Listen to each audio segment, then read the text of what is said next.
10 minute late हो गया था, परीक्षा के अंदर नहीं जाने दिया गया उसको, इसलिए उसने आत्महत्या कर ली। अब ये नहीं कह सकते हूँ घटना किस वजह से हुई, हम नहीं कह सकते हैं, लेकिन इसमें थोड़ा सा ढील होनी चाहिए। वो बहुत छोटे छोटे जो बच्चे थे और उनका जो ज्ञान हम जो देखे तो हम बहुत आश्चर्यचकित रह गए। बच्चों को, चूंकि हमको नहीं लगता है कि गरीब छोड़ के कोई भी अमीर का बच्चा जो है आज पढ़ने जा रहा है इन स्कूलों में।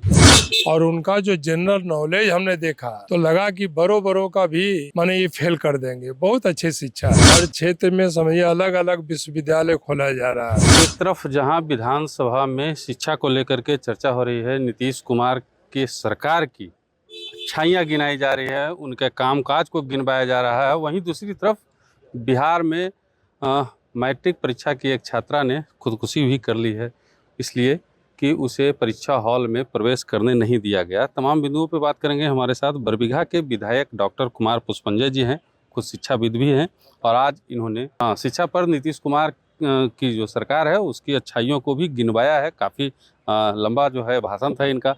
स्वागत है आपका जी, बहुत बहुत धन्यवाद आपके चैनल को। बोल रहे थे आप, शिक्षा पे सुन रहे थे हम लोग।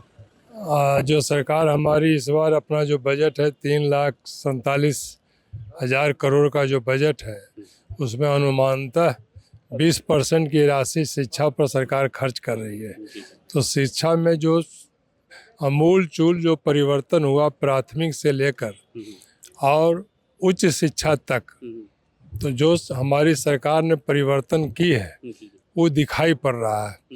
और लोकसभा माने क्या कहते हैं, बिहार लोकसभा आयोग से जो शिक्षक की बहाली हो रही है, या माध्यमिक विद्यालय हो या उच्च शिक्षा हो, सब में गुणवत्तापूर्ण पारदर्शितापूर्ण जो है बहाली हो रही है और शिक्षा का स्तर काफ़ी बढ़ रहा है। और हर क्षेत्र में समझिए अलग अलग विश्वविद्यालय खोला जा रहा है। अब इंजीनियरिंग के लिए है तो अलग से इंजीनियरिंग विश्वविद्यालय खोला गया है, मेडिकल के लिए तो मेडिकल विश्वविद्यालय खोला गया है। उसी तरह अलग अलग विश्वविद्यालय तो काफ़ी माने परिवर्तन हुआ है। ये 2005 से लेकर अभी तक जो है दिन प्रतिदिन परिवर्तन हो रहा है, और हमारी सरकार जो है इस मामले में काफ़ी संवेदनशील है, उसका असर दिखाई पड़ रही है। आप भी खुद शिक्षा क्षेत्र से जुड़े हैं, आपको लगता है कि बिहार में शिक्षा का बेहतर माहौल दिया जा रहा है प्राइमरी स्कूल से बच्चों को? चूँकि हमको नहीं लगता है कि गरीब छोड़ के कोई भी अमीर का बच्चा जो है आज पढ़ने जा रहा है इन स्कूलों में। अभी जैसे हम अपने क्षेत्र का भ्रमण कर रहे थे तो आप विश्वास नहीं करेंगे, तो बहुत छोटे छोटे जो बच्चे थे और उनके साथ हमने स्कूल में बैठा और उनका जो ज्ञान हम जो देखे तो हम बहुत आश्चर्यचकित रह गए। मैंने सोचने के लिए जो भी सोचे, लेकिन जब हम बच्चों के साथ बैठे, कम से कम वहाँ पर होगा 25-30 बच्चे हो गए, और उनका जो जनरल नॉलेज हमने देखा तो लगा कि बड़ों का भी माने ये फेल कर देंगे। बहुत अच्छी शिक्षा है। अब बड़े लोग का तो भाई प्राइवेट स्कूल है, नहीं जाना उनकी मर्जी, लेकिन हमारे सरकारी स्कूल में अब ये व्यवस्था हो गई है कि किसी को भी जाने में दिक्कत नहीं है। स्कूल की बिल्डिंग अच्छी हो गई है, इंफ्रा मानिए समझिए का स्मार्ट क्लास है, लैब बहुत अच्छा हो गया है, कंप्यूटर से शिक्षा दी जा रही है। तो और शिक्षा में तो जितना मूलचूल परिवर्तन सरकार को है उतना कर रही है और दिखाई पड़ रही है। मैट्रिक परीक्षा की एक छात्रा ने खुदकुशी कर ली। 10 मिनट लेट हो गया था, परीक्षा के अंदर नहीं जाने दिया गया उसको, इसलिए उसने आत्महत्या कर ली। क्या कहिएगा इस पे? अब इस पर तो नहीं लगता है कि इस पे सरकार को सोचना चाहिए? जरूर सोचना चाहिए, क्योंकि इतना बड़ा कड़ा निर्णय नहीं होना चाहिए कि जाम की समस्या हर जगह होती है, किस वजह से क्या हुआ, तो कुछ तो ढील होनी चाहिए। और ये तो बिहार विद्यालय परीक्षा समिति को इस पर विचार करने की आवश्यकता है। शिक्षक 10 मिनट लेट हो जाते हैं सर, तो उनको एंट्री करने दिया जाता है, लेकिन विद्यार्थी 10 मिनट लेट हो जाता है। विद्यार्थी 10 मिनट लेट हो जाएगा तो 10 मिनट उसको समय कम दीजिए, लेकिन अंदर तो प्रवेश। हाँ, समय तो जो फिक्स्ड है वही देना चाहिए।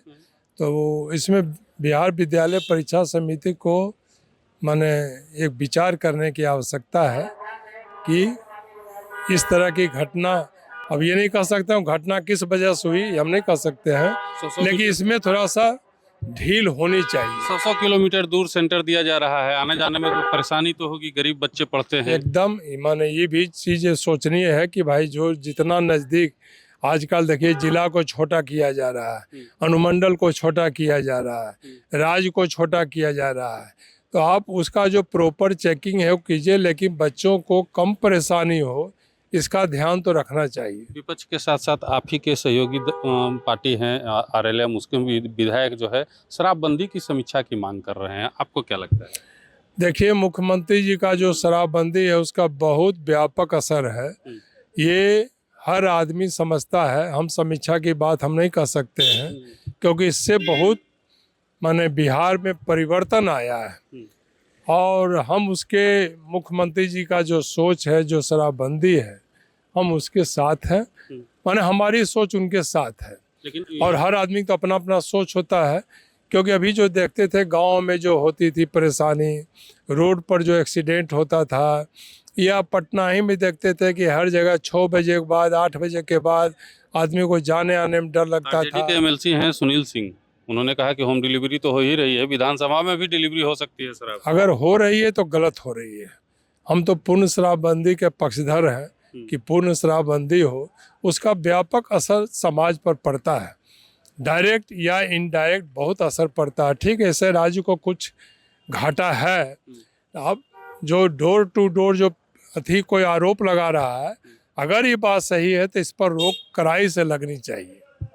लॉ एंड ऑर्डर को लेकर के भी आपकी सरकार जो है इस बार बजट सत्र में घिरती नजर आई है, तमाम विपक्ष के लोग हैं चाहे दोनों सदनों में आवाज़ उठा रहे हैं।